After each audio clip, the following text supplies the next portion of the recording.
And here we are with our second month on Vertumna. Look at all the smart snow. And here's Anemone. Anemone is bumping a sports ball with her wrist, trying to keep it in the air. Heads up, she shouts, and bumps the ball in your direction. Think fast. Look out. You flinch and jump out of the sports ball's way as it careens past your head. Whoa, that was close. Anemone doubles over laughing. Nice save, Solanna, she giggles, jogging over to pick up the ball. Haha, not? Want me to show you how to do it? Okay. You bounce the ball back and forth with her, trying to see how many times you can rally and keep going. Anemone tells you about the new sports ball court. A proper regulation-sized court, way bigger than the little zero-G one on the stratospheric. Her brother Calm is coaching the junior sports ball team this year. Calm. He's so great, she says. He's good at everything, especially spiking. He's coaching me to play awesome like him. You should come join us. Yeah, maybe. Mom and Dad have things to say. Beast is still over there. Oh, and it's Mars. A sharp whistle interrupts your thoughts. Hey, Solanna, Mars calls to you. Come here, I have a job for you. You walk over to Mars, who's sheltering from the snow under the ship's overhang. It's so gross here, she complains. This March snow would ruin my good clothes. At least on the ship we had climate control. Ugh. Tammy made some sweets, but there's no way I'm going out in all this weather, she continues. Since you're running around in it, could you fetch some for me? Okay, I guess. Good, Mars claps. She's probably just down the hill near our quarters, Mars sighs. She's scared to take more than a few steps from the door. All she wants to do is hide inside and make sweets. Well, making sweets is fun. Hey, Tammy. Tammy is staring obliviously at the sky, smiling to herself. She startles as you approach.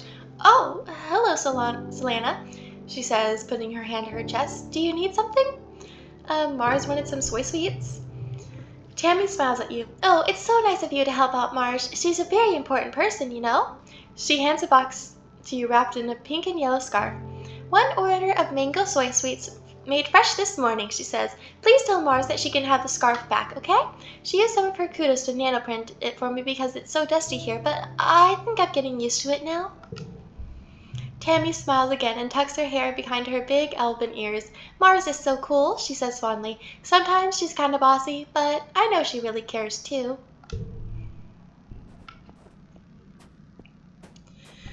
Okay, Mars. Mars puts her hand out expectantly. Give it here. I want half. The audacity, she glares at you, and you stare back defiantly. Okay, fine, she eventually relents with a small smile. You did fetch them and all. You split the box of soy sweets with Mars and sit to eat some with her. They're great. Tammy's a good baker, Mars sighs, but I wish she wasn't so scared of everything here. Sure, the weather is gross, but it's not dangerous. Oh, right. Administrator Seek's looking for someone to do delivery jobs in the depot, she says. I don't want to do it because, ew, running around out there? No. Just go through there, she says, gesturing to the door behind her, and tell them I refer to you. Okay. Hey, Tammy, you still have something to say? You see Tammy sitting quietly near the entrance to the lounge. You've known her for, well, your whole entire life. Back on the ship, we would play together. Tammy has the best doll collection. After her mom died, her dad used all his nanoprinter creds to print her a different doll every month for a whole year. Her ears perked up when she sees you. Oh, hello, Solanna, she says. Her voice is soft and dreamy, like a beam of starlight. Do you want to play dolls? Sure. You don't think Tammy will ever be too old to play with dolls. If anything, she has even more of them now. She takes you to her quarters and brings out an entire Spacey Stacy doll collection. A disturbingly realistic baby with real bowel movements, and two super fancy poseable dolls named Lily and Tilly who can be programmed to move on their own. Tammy isn't good at programming, so Lily and Tilly just roll around awkwardly when you turn them on. You cover quickly by saying they must be breakdancing at a club. The two of you spend the afternoon making up stories about their stardom as professional dancers. Oh, Tammy. Hey, Mom. Hey, Dad. You find your mom hard at work setting up the new greenhouse with a small construction crew. We've seen all the plans pinned to the wall in your family's quarters for years now. The geodesic domes with the houses will house the more delicate plants from Earth, spinach, tomatoes, maybe even fruit. She takes a swig from her canteen as you approach. Looking for something to do? She asks. Remember, Solanna, you're responsible for your own schedule now that we've landed. You can decide how to spend your time, so long as it's productive. She points towards the engineering wing at the back half of the stratospheric severed frame. Professor Hell's still expecting you in class, but, well, a well-rounded education includes practical application. You're old enough to help with work around here. She claps her hand on your shoulder. I've got another minute. Do you need anything? No. I'm okay. Hey, Dad. Hello, my little potato, your dad exclaims, smiling warmly. What have you been up to lately? Hanging with my friends? That Cal's a good boy, he says. And have you seen Anemone? She's been out by the garrison playing sports ball. I think she spent every day outside since we landed. He chuckles to himself. Guess that's what happens when you've got enough brothers to make your own sports ball team. He breathes deeply and slowly looks around. Vertumna is magnificent, isn't it? You nod. Seasons! He shouts, throwing his hands wide. I missed seasons! Back on Earth, it got much, much colder, and the snow wasn't half as pretty as our spark snow. He sighs, stretching. You wait until dust season. Both suns will be high in the sky, and it'll be real hot then. You'll see. Oh, I know.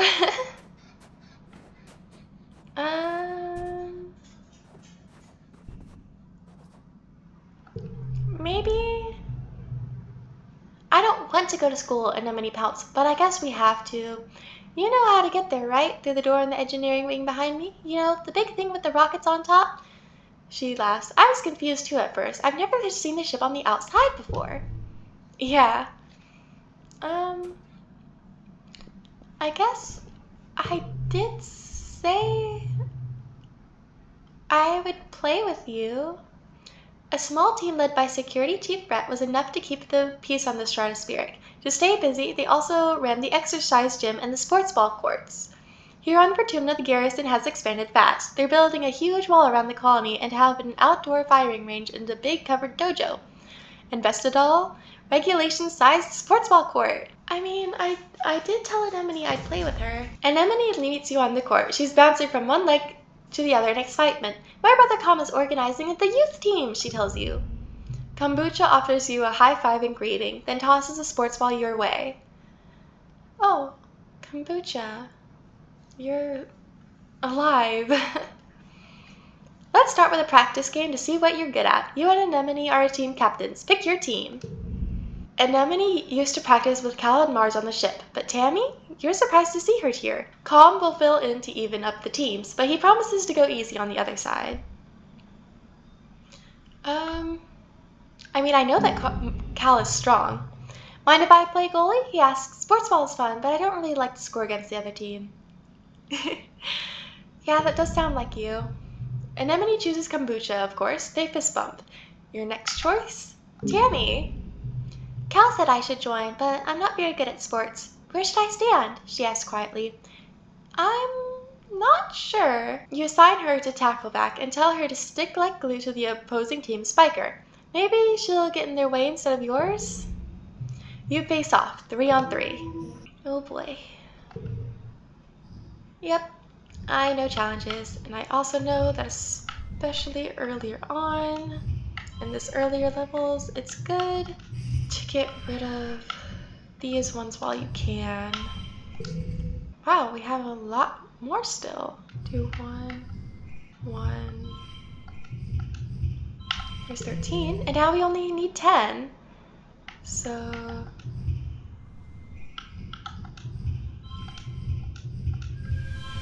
And 15! I got a super goal! Tammy tackles Anemone in a brilliant takedown that surprises everyone. She really took to her role as the immovable object. Cal makes an amazing jump save, but is winded when the ball hits him in the chest. The score tied, with Anemone and Calm putting the pressure on. Then bam! You score the match point with a rad spike all the way from the net line.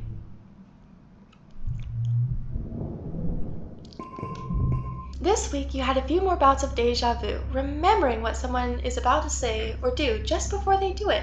Sometimes they actually do it, but not always. This morning you were sure Professor Howell was going to trip on the uneven floor in the cafeteria and spill his plate of hash browns. You even told Mars to watch. He didn't, though. As Professor Howell walked away, his hash browns safe for today, Mars called you a liar and a dummy. It's Tammy. We didn't get to see Tammy grow up last time. At night, your dreams are all mixed up with stuff that you know can't be real. You're chased by monsters the size of buildings, only to be saved by strange people you've never met. You're holding hands with someone you love. You're crying as you help lift a shrouded body into the colony recycler. Everything seems so familiar, but when you try to recall their faces when you wake up, they're smeared in your memory like wet paint. You've lived this life before, in your dreams. You're sure of it. In the light of day, you try remembering everything from your dreams, but it's impossible. You can't live a lifetime in dreams. Anytime you try to tell someone, they think you're playing a trick or that you're sick and need to go to the med bay. You eventually decide to stay quiet about your strange dreams. Maybe it'd be better to just try to be normal? You hope that if you don't think about it, it'll go away. You want to be a regular kid, just like everyone else. You look at the sun medallion your dad carved for you, the one you saw in the dream before you ever saw it for real. Maybe you just got a little mixed up, or you overheard someone talking about it, and that's how you knew what it looked like. There has to be a rational explanation for all of this.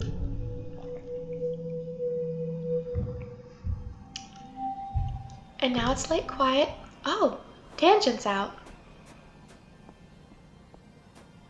Is Cal out? Yeah, he is. Hey, Cal. Cal is riding around the geoponics gardens on his hoverboard. The board comes to a sudden shuddering stop as the rocky ground in front of you. Cal falls off but catches his balance before he eats dirt. Hey, Solanna. Real ground is way harder to hover on than ship floors. There's bumps everywhere. We have to adapt. Yeah, Cal exclaims. Things are way better planet-side. Hovering outside is rad. Look at this. He runs over to a small depression in a nearby hill and presents it like something amazing. Look at this, a skate bowl. Cool. I think I've tried it before. Sure, but please be careful. Mom says if I bring my hoverboard, we can't make another one. Oh, I remember how sad you were when you had to retire it. You take turns riding around the bowl, trying to get up enough speed, going down one side to come back up the other. You don't land any tricks. It's hard just staying on the board with the uneven ground, but it's still fun.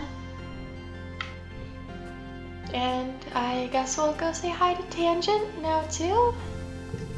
Tangent is hunched over her holopalm, frowning and angrily poking at the air. She speaks without looking up at you. Professor Howell wants to prep a list of native flora with pictures. There should be a catalog on the colony holonet, but I can't find it anywhere. I'll help you find that catalog. You launch into your own holopalm and start searching for the colony's holonet archives for a list of Vertumna plants and animals. 10 minutes later, you find it buried under survey logistics from the expeditions net. An anemone passes by and pulls a face at the two of you. Hey, holo nerds, she shouts. School's over. Come play sports ball in the sunshine. Chang just rolls her eyes. Hi, Tammy. Tammy has barely left the safety of the ship's quarters and lounge since you landed. She's looking fearfully out from the doorway. I'm afraid of outside, she admits plainly, with no trace of shame. My dad says I need to take baby steps and that it's okay if I approach new things at my own pace. You start simple, giving Tammy an enormous hug, sharing the love. Tammy gets a lot of hugs, but you make sure this one feels special. She hugs you back, wiggling back and forth happily. She's surprisingly strong. Thanks, Solanna, she says restlessly as you squeeze the wind out of her a little. I really needed that. Oh, before you go, she adds, and produces a box with a slice of cake in it from the folds of her skirt. Do you want this cake? They're so fun to make, but I need someone to help me eat them. I'll make you another one on your birthday if you like, and we can trade hugs for cakes again. Yeah, I'll look forward to it. Hopefully you make it to my next birthday. We'll see if we can make that happen. Maybe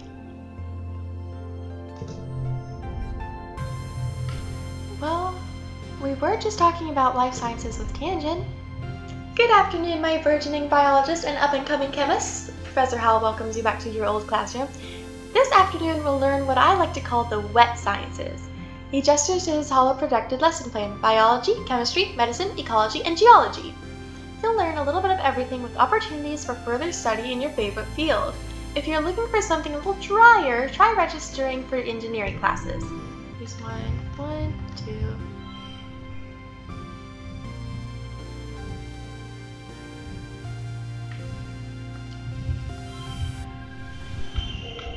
I got a 14 Supergirl and 3 stars! Nice!